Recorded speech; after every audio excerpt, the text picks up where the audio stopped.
Eat less often. Those 3 words, eat less often. That is the one thing that'll have the biggest impact on your longevity based on all the science we'll talk about today. Okay.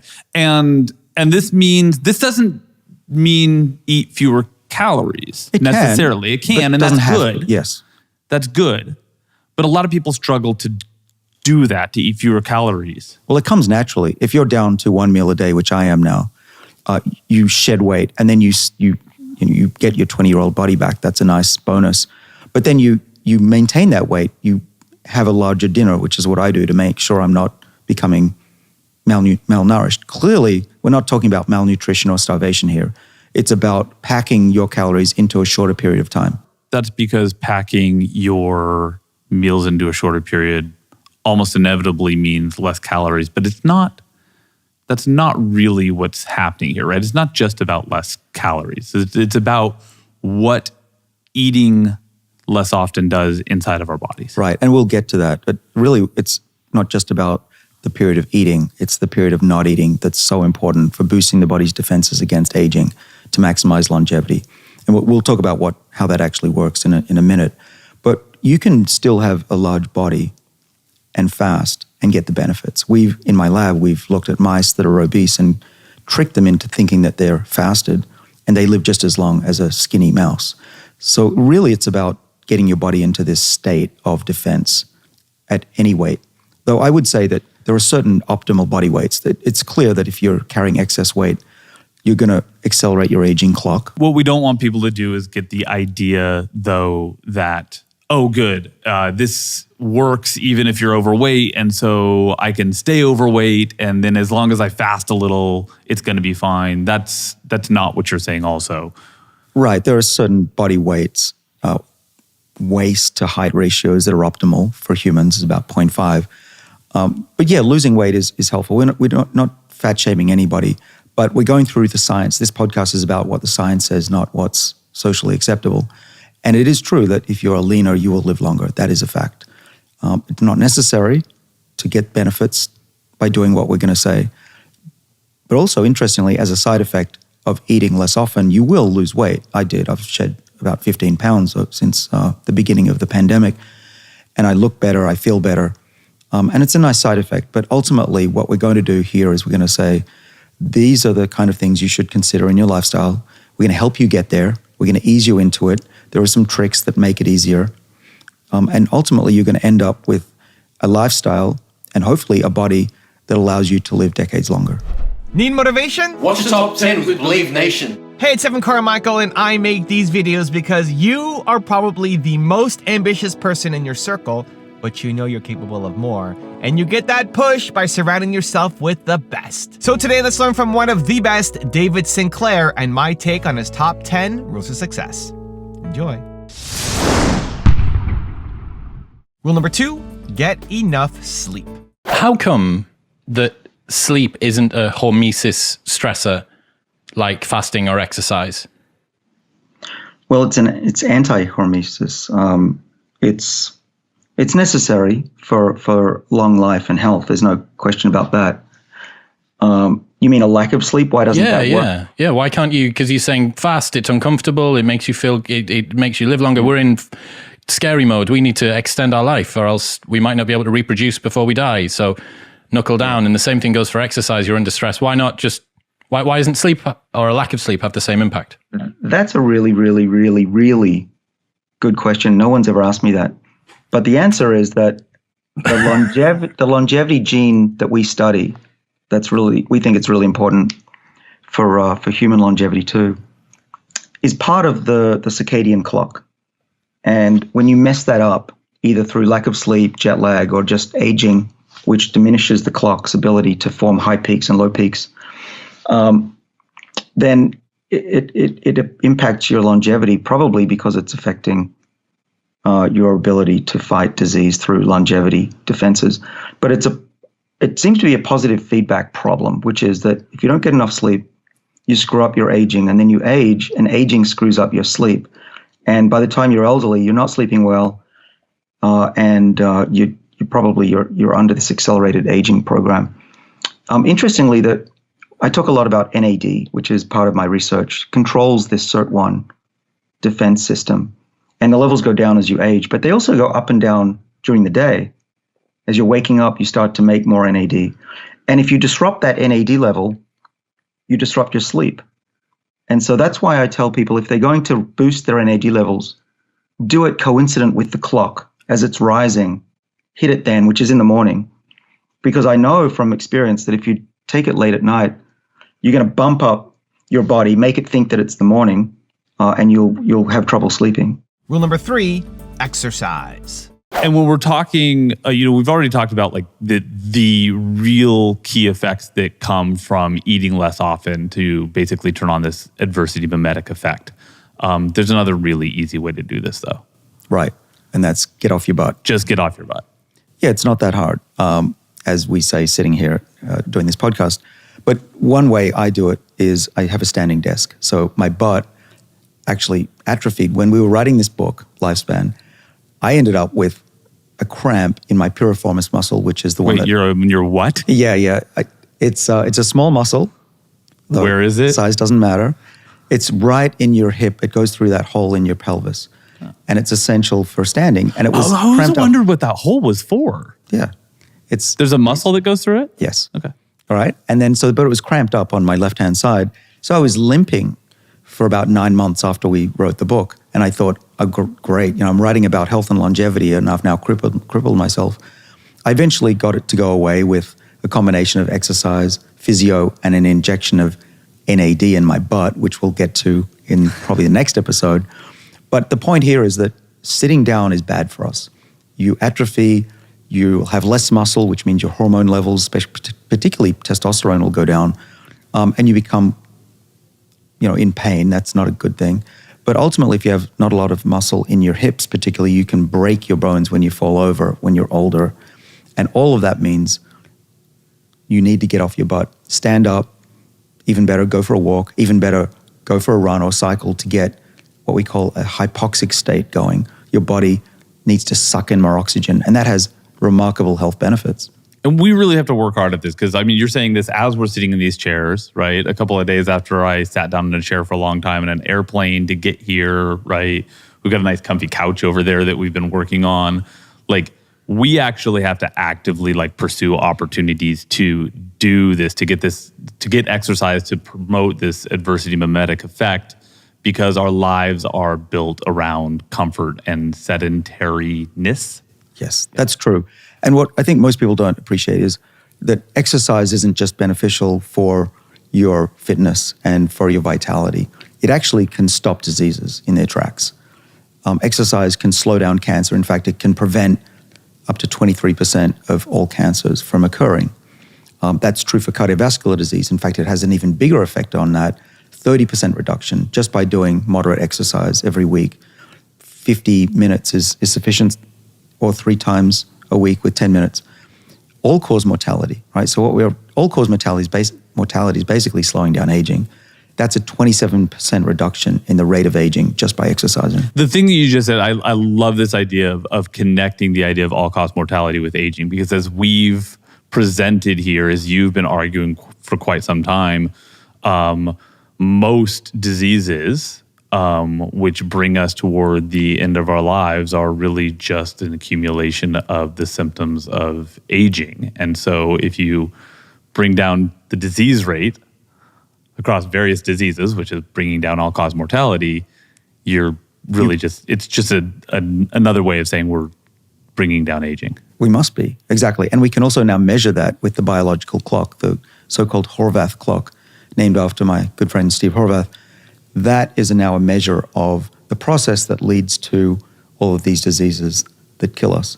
And one way that we know for a fact to slow down the ticking of that biological clock is exercise. Rule number 4, eat more plants. But I still think the best bang for the longevity buck is to do both well. Eat less often and eat the right things. Now, I'll preface this to say I'm not a nut about this. I will eat very occasionally a dessert. Usually I steal from others, which doesn't count, right?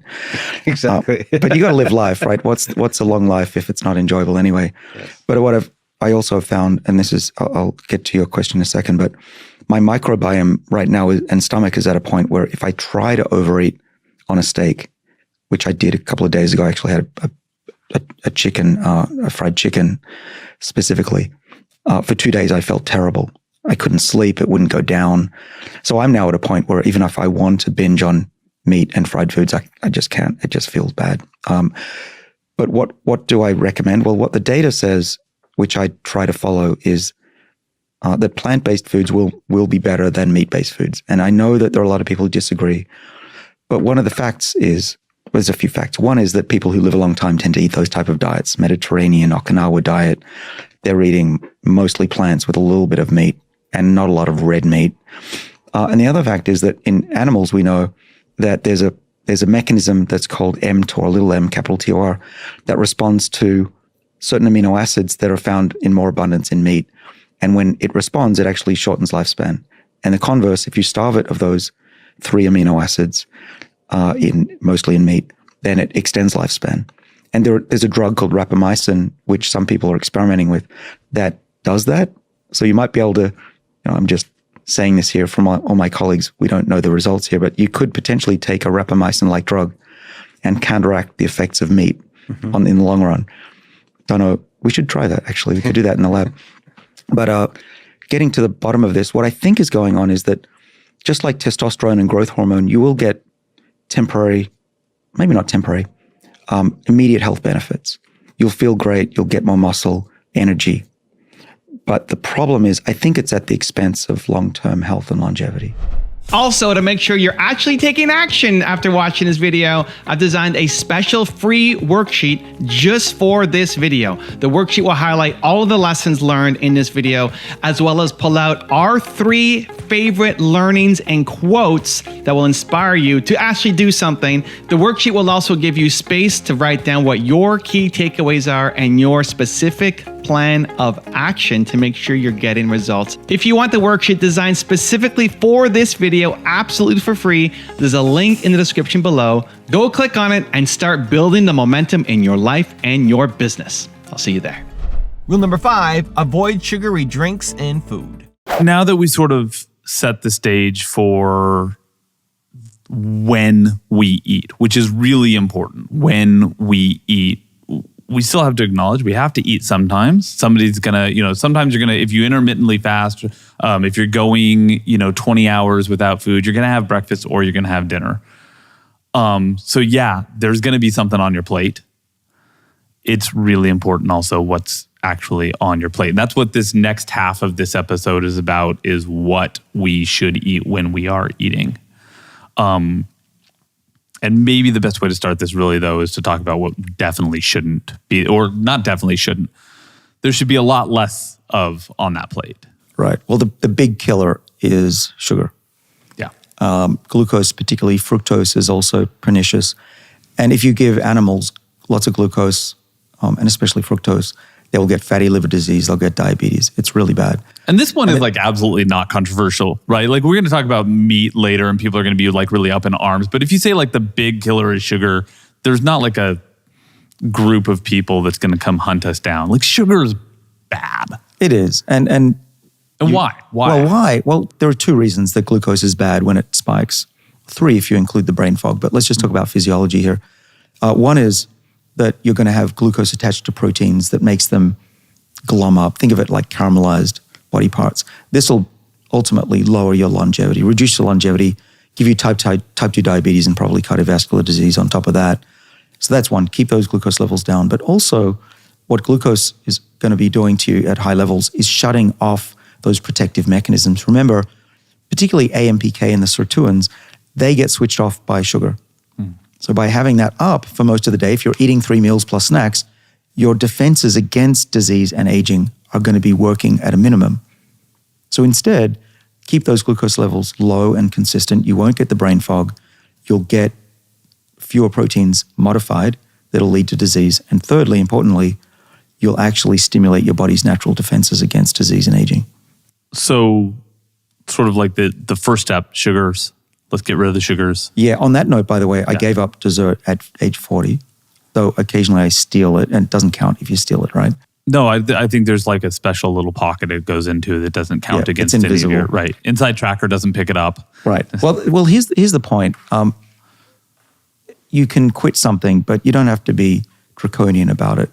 I still like to steal a few scoops of ice cream if I see it, but I'm not going to eat a giant bowl of ice cream every night. That's a quick way to shorter lifespan. We're not trying to ruin everybody's joy. No, not at all. Often when I give talks at dinners, people skip dessert after I've spoken. I feel bad about that. Well, you remember we were talking about doing an experiment where we would have a conversation around a table with people and then have the servers come with like a birthday cake or something and just like watch them. We still should do that. But yeah, so glucose is a bad one. Something else to avoid is super high protein because mTOR, it can be activated, but you don't want it activated all the time because it's not going to turn on the autophagy, the defenses to recycle proteins. And this one is going to piss a lot of people off. Well, yeah, I mean, there's a lot of people who believe that carnivore diets are the best for longevity. And for some people, a lot of aminos are appropriate. Well, certainly if you're an athlete or you want to bulk up, there are short-term gains. You'll feel better if you eat meat. You'll obviously have the protein to build up that muscle. But we can go through the evidence.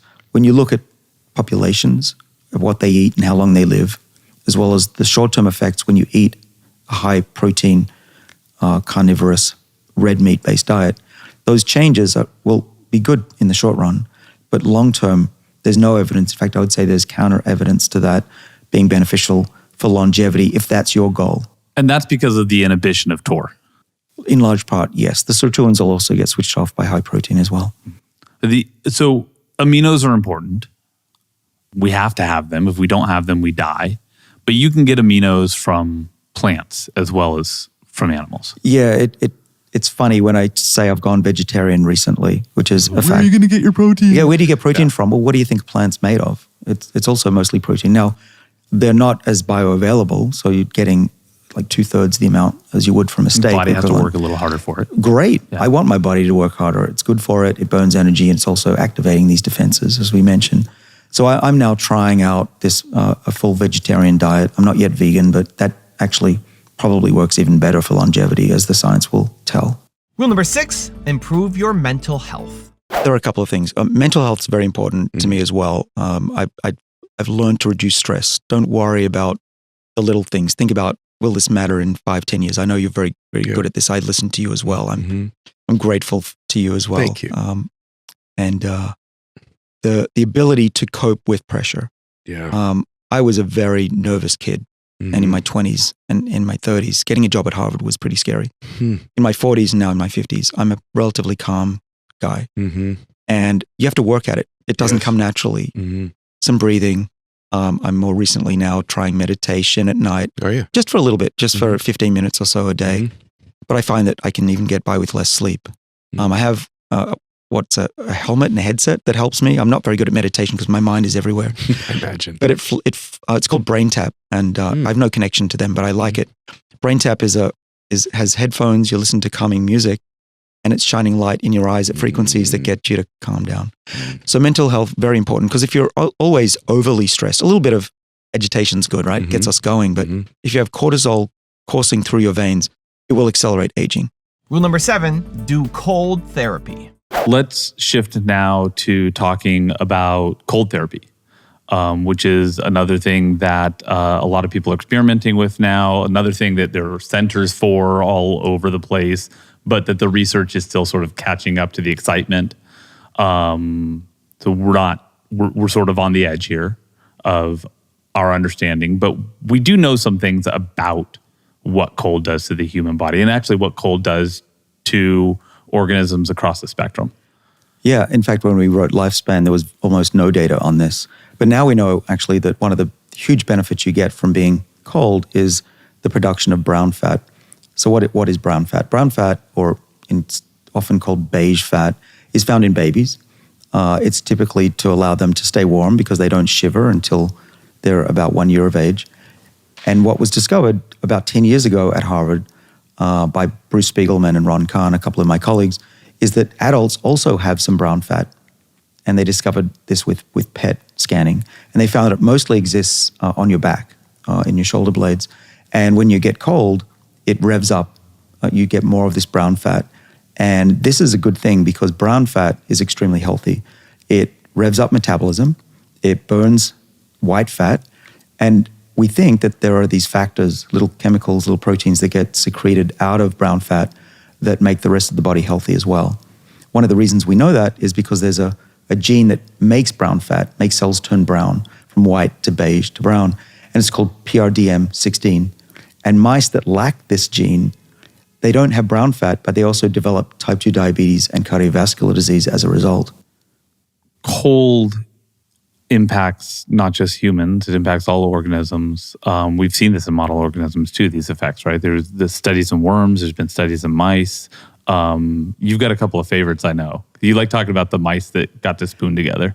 Oh, yeah. So that one is a bit of a disappointment in the field that we had these dwarf mice that Mike Bonkowski, who was working in my lab, he was the guy that generated the longest lived mouse. He called it Yoda.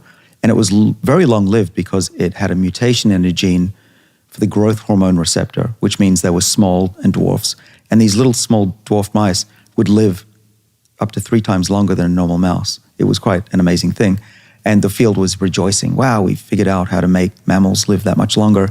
And then it was noticed that they were shivering, little cold mice. And so the researchers thought, we'll just give them friends. So they weren't shivering because the lab was cold. They were shivering because they didn't have a companion. You know, mice like to live not solitary, but with other mice. And so they gave them a buddy. Each of these dwarfs had a buddy. And then the majority of the lifespan extension went away. When they got their buddy. Yeah, which is super disappointing, right? But what it told us was that a large effect of longevity was due to them being cold. And why is that happening? When we go back to thinking about the survival circuit, what's happening? Yeah, well, the trick is, let's go back to the brown fat. What brown fat has a lot of is mitochondria. And within those mitochondria, they're actually quite different. They have high levels of proteins called UCPs, or uncoupling proteins, which insert into the membrane of the mitochondria and allow those protons that were built up to leak through. Instead of going through that pump that makes the energy, they leak through. Why is that interesting? Well, first of all, that generates heat. That helps the animal and we survive cold.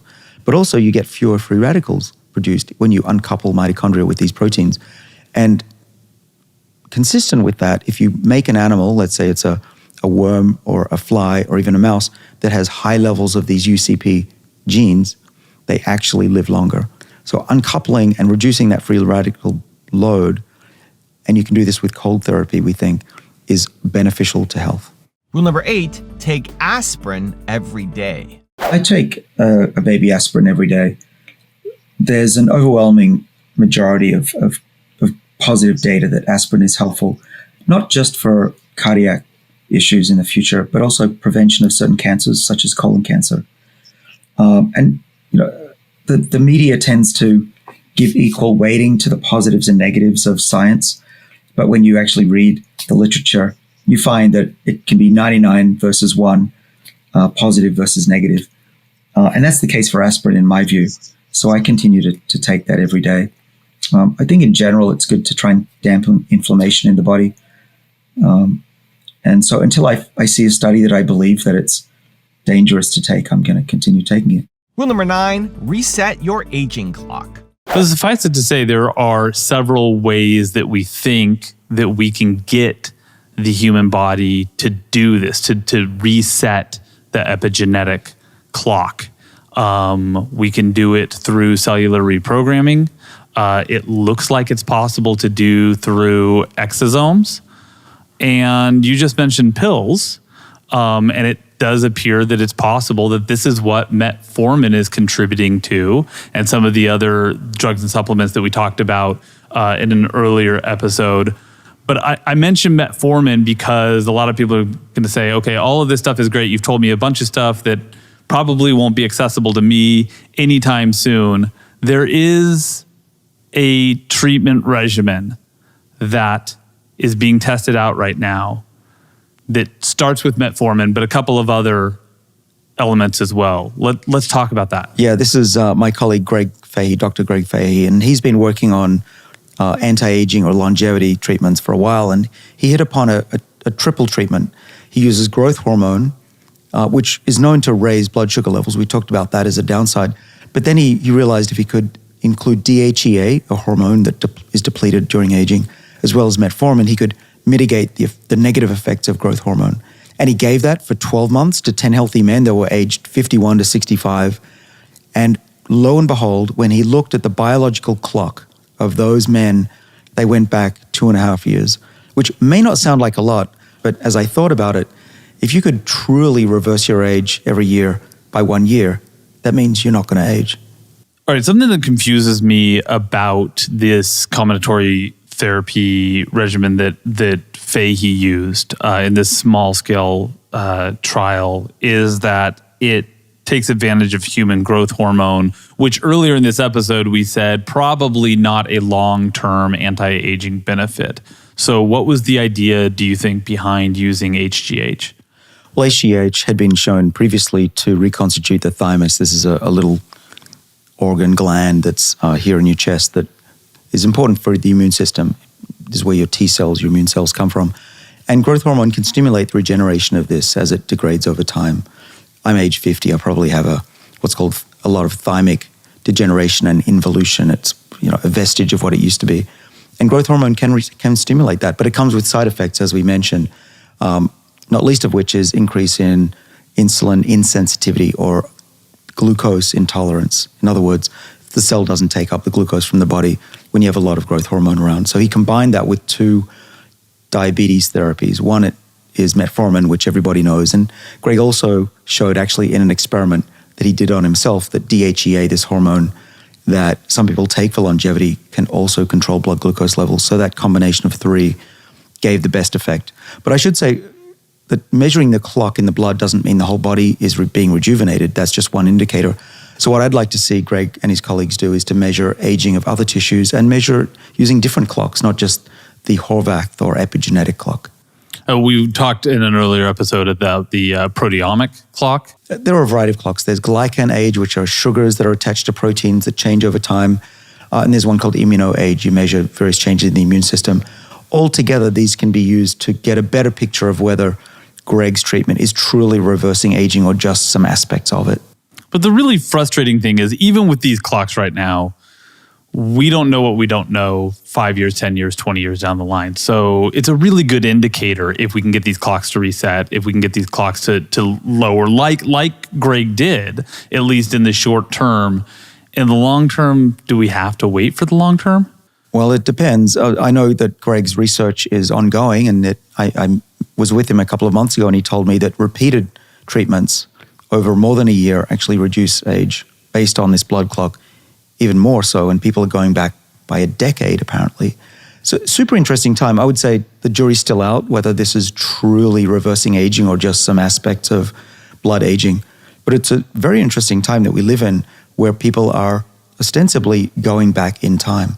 One of the commonalities, I think, in almost all of these things that we've talked about today is there are these early indications that something might have effects, and people are jumping over one another to get to them. And, some people are going overseas. If they can't get it here, they're finding doctors willing to do this. They're, finding suppliers from wherever on the internet they can. And it's understandable, right? Because people are suddenly awakened to this idea that aging may not be something that we have to tolerate in the long term. So they're eager, but there's still work that needs to be done. And rule number 10, the last one before some very special bonus clips, is remove bad habits.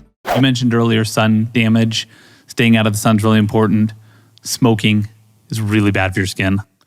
That's probably the fastest way to accelerate aging in your body, and it shows up on your skin. There's no question. You can even see the difference in people. A lot of people don't know this, but alcohol also shown in research to be pretty bad for our skin. So if you don't need... Right. I didn't know that. I only recently gave up alcohol, and having seen that study. And sort of like along those same lines, smoking alcohol, bad food, eating processed foods, eating foods that are like rich in fats and chemicals and all that gross stuff. Yeah, it's amazing how much your food can affect the aging of your body and your skin. And you can see the big difference. If you've ever had a pet and you change the diet of the dog, for example, we see this in our mice. We feed them good food and their skin and their hair changes radically. And that's the important transition point there. The hair also changes as well. What's good for your skin generally is good for your hair too. there's one thing that we've been ignoring for centuries. Modern medicine doesn't even think of it. And that is that aging itself is a medical condition. Aging is a disease. And as we've been talking about today, and we'll talk about in later episodes, it's increasingly a treatable medical condition. So why is that important? Well, the main problem with the way we do what I call whack-a-mole medicine right now is that you wait till you get sick, you go to the doctor, which is often too late, right? Especially when it's cancer. But even heart disease is hard to reverse currently. If you go to the doctor, they'll treat that specific disease and ignoring what got you there in the first place. And you end up having a healthier heart. We have pretty good drugs for blood pressure and heart disease. But that ignores the rest of the body. Our brain still gets old. And this is the worst nightmare for society. No wonder we're seeing an increase in dementias because we're not treating the whole body. But now that we understand that all parts of the body and essentially all diseases of old age are due to this same underlying process, we can find ways to halt, certainly slow down, halt, and reverse this process, not just in one part of the body, but in all tissues and organs, so that we can stay young, not just with our cardiovascular system, but our brains as well. And when we do that, that is true longevity. That can get us decades longer, healthier life.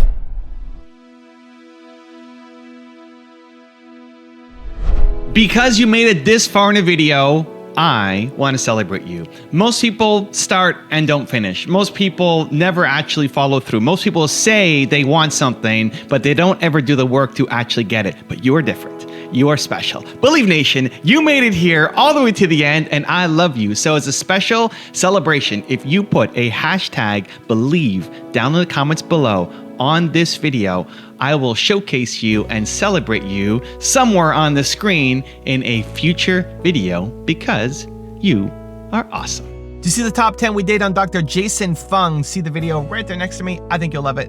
Continue to believe, and I'll see you there. If you remember the 80s and 90s, there's this huge movement against fat that, all fat is bad for you. It caused heart disease and all this sort of stuff, much of which has sort of been